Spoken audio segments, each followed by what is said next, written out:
সাংবাদিকের গায়ে কেন হাত দিছে?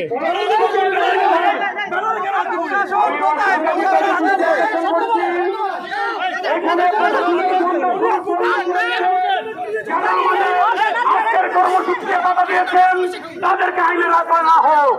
আমাদের সাংবাদিক সমাজ শান্তিপূর্ণ কর্মসূচি অবস্থান নিয়েছে, সেইখানের মধ্যে তারা বাধা প্রদান করেছে। মাননীয় আদালতের যত অ্যাডভোকেট রয়েছেন, যত আইনজীবী রয়েছেন, আমি সবার কাছে প্রশ্ন রাখি, যারা অ্যাডভোকেট ছিল আমাদের বেলায় হাত দিয়েছে, এরা কোন দলের আইনজীবী? আমাদের মহিলা সাংবাদিকের গায়ে হাত দিয়েছে।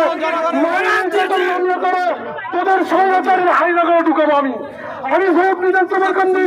আমার নাম লিখে, আমার নাম লিখে। বন্ধুরা, কিছুক্ষণ আগে ঘটে গেল বাংলাদেশের একটি কালো অধ্যায়।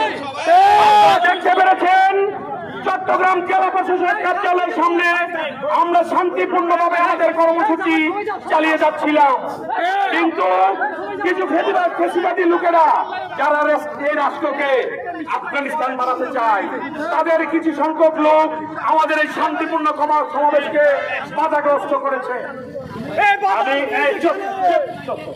আমি এখানে একটি ভুল বুঝাবুঝি হয়েছে। আমরা আমাদের অ্যাডভোকেট নাজিম ভাইয়ের নেতৃত্বে, আমাদের অ্যাডভোকেট নাজিম ভাই তিনি আমাদের অভিভাবক, এখানে একটি ভুল বুঝাবুঝি হয়েছে। এই ভুল বুঝাবুঝিটি আমরা